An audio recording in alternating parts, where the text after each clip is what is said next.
According to NBA scouts and executives, apparently the Oklahoma City Thunder had one of the best off seasons in the NBA, along with potentially the best move of the entire off season, with it being the Alex Caruso for Josh Giddey trade, the straight up player swap that you don't see happen very often anymore in the NBA. Many fans and executives and scouts and coaches and even players among the league were kind of shocked when this trade would initially happen because the Thunder didn't have to attach a single pick to get Alex Caruso. And I know we had the video yesterday talking about maybe, the Thunder are regretting this. If you watched it, I did say, they aren't going to be regretting it at all. I know fans were speculating on Twitter and the comment sections as well.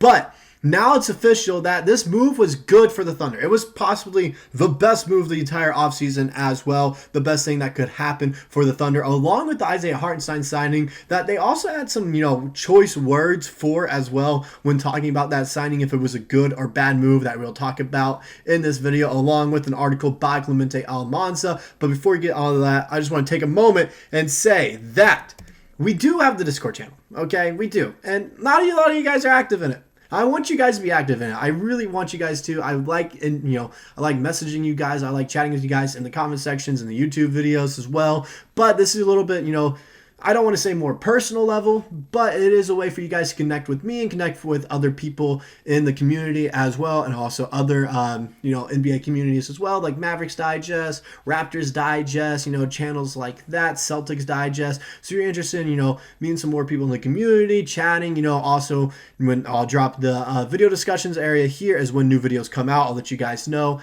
And that little section there, trade rumors, just all this good stuff. So if you guys are interested in that, hit the subscribe button. Join the Discord channel. The link will be in the description of this video, and it's also in the channel description. With that out of the way, we can go ahead and get into the video now because that took way longer than I wanted it to.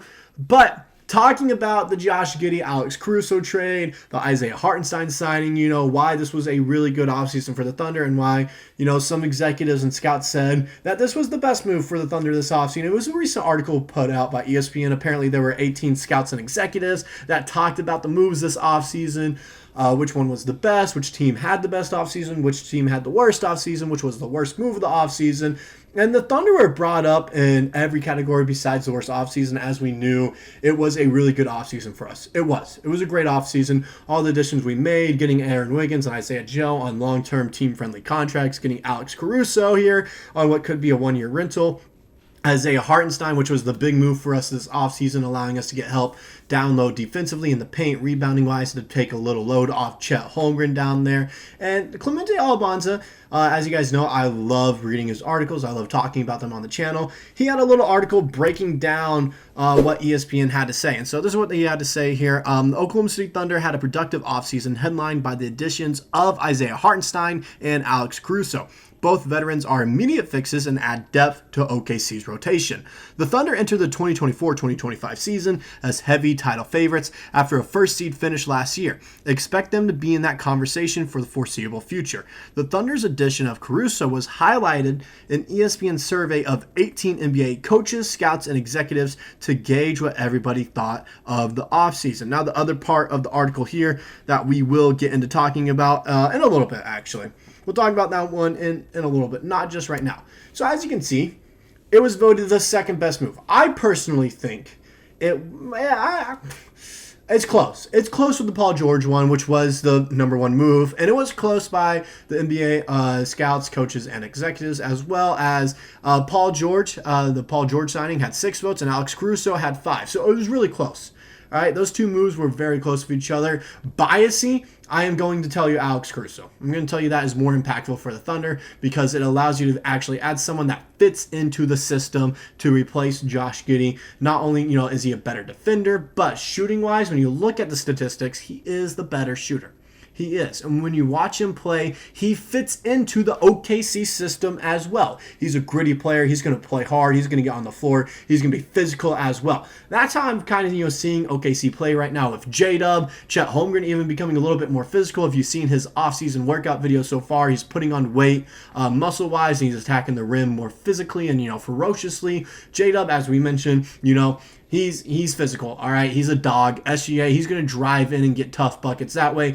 Lou Dort is a middle linebacker playing, shooting guard for us as a defensive specialist. Now Isaiah Hartenstein, who's a big guy. Alex Caruso, who's physical, going to be all in your face, but he's not going to be fouling at all. Just a bunch of guys like that. Cason Wallace as well. Jalen Williams, who's not afraid to take contact. That's kind of the team that we're building right now. And Alex Caruso fits that system very well. Josh Giddey, not so much. He's not as physical as a player as anyone else on that team. Now, the reason I kind of like that deal more than the Paul George one is Paul George is on the decline. He's getting older. He's not the player that he used to be. And we know he does not perform in the playoffs. We know that.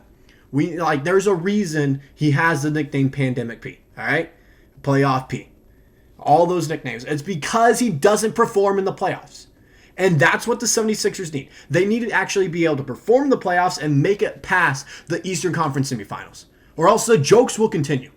All right? That they will keep on happening until they make it past the Eastern Conference semifinals. With how stacked the East is getting now with the Magic, the Knicks as well, the Cavaliers, and the Celtics, there's no telling if they can make it past the Eastern Conference semifinals. I don't think they can. Is the thing. That move alone, I don't think it's enough to put them over that edge. Now, they did add Andre Drummond, Eric Gordon as well, Caleb Martin, I believe, as well. Even then, I don't know if that's the same amount that the Thunder did to kind of push them over that edge to make it past the second round. The Thunder, we got better and we got older is the thing. We got older with maturity and playoff experience. The 76ers are getting older in a bad way. They're getting guys that are way out of their prime. Andre Drummond, who is not the player he used to be anymore. All right? Paul George, who has been on a decline for a little bit now. He's not the player he was like he was in OKC. It's just one of those things where I don't necessarily see them getting much better. I don't think they're better than the Knicks. I don't think they're better than Celtics. And I wouldn't be surprised if the Magic or Cavs are better than the 76ers as well. I would not be surprised. And that team is injury plagued as well. So that's why I think the Caruso move is better than the Paul George move. And so, all right. I'm getting on a soapbox there. I need to chill, all right? Now this second move, okay? Can we go? Okay, I don't know why that's not going. I'm going to have to click on it. It was voted the second best offseason move behind Paul George's arrival to Philadelphia 76ers. The Thunder acquired Caruso from the Chicago Bulls for Josh Giddey in a rare player-for-player swap. Getting him without giving up a pick is crazy, an East Scout told ESPN. Caruso will likely take over Giddey's starting spot next season. The 30-year-old is off 2 straight seasons of all defensive honors and is a 3-and-D player who will benefit from OKC system. So a lot of the same stuff that I was saying on my little soapbox, rant there. The only thing I don't agree with this, all right, is the fact that Clemente is saying he is going to be a starter. That's the only thing I don't necessarily agree with. Going to be honest about that. I don't think Caruso's a starter. I think there will be times he does start for us. I think at most he starts 25 games for us.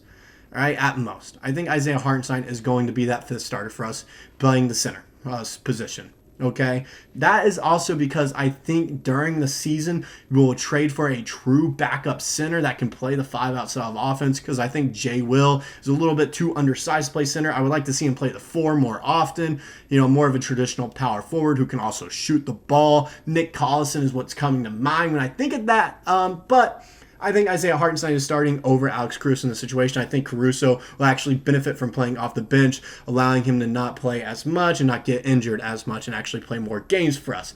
Now, speaking of Hartenstein, all right, before I end this video, they've had this voted as one of the worst offseason moves because of the amount of money. I think people are forgetting that it's front-loaded for a reason. All right, that way the last year is a team option, so if we don't want it anymore, we can just, say like, you know what, go ahead and go. We're fine. Go ahead. We're not going to pick up this team option. It's front-loaded also because it's going to decrease in value as we go, allowing us to have cap space to extend Chet and Dub. Yes, I know it was a lot of money for Hartenstein, a lot more than I wanted to, but it was a desperate need for us that we needed to fill, and we got him. We had the money to spend. What else were we going to spend it on? We might as well, spend it on the whole horse there. Right, we might as well spend it on everything that we need, and we still have our MLE if we want to use it to sign someone to a 1-year deal that is still out there. I don't know who that could be. You guys can let me know that in the comment section below. Someone we can use the MLE on to go out there and add on that last roster spot we have left. I think it's staying open for a trade, but I don't know. I don't know much. Sometimes I just talk nonsense. but that's what I personally think. I think the Hartenstein move was actually good for the Thunder. Not one of the best moves of the offseason, but when you take everything in account that the Thunder did this offseason, with the draft picks, with the signings, with the extensions for Wiggins and Joe that are team-friendly deals, I think we won the offseason. Clear cut. I think the Sixers are just getting hyped up a ton because it's Paul George. Oh my gosh, it's such a big name. Paul George. It's not as big as a name as it should be anymore. He was a great player. He was a great player when he played in OKC as well. He's not that player anymore. That was 6 years ago now. All right? We need to realize that as, a fan base, as, executives and coaches as well. They need to realize that he's not the same player anymore. He isn't clear-cut, simple, boom. That's what the story is, all right? Thunder had a better offseason than the 76ers. But like I mentioned down earlier, let me know down in the comment section below what you guys want us to do with that MLE. If we actually go out there, sign someone on a one-year deal that can play the center position, or, if you guys think we should leave that open, and if you guys actually believe me too when I say the Thunder had the best offseason, or if you agree with ESPN that the 76ers had the better offseason, let me know all that down in the comment section below. And like I said, join the Discord channel, guys. The link will be in the description to join. It's in the channel description as well. That's all I got for this video. I'll see you guys in the next one.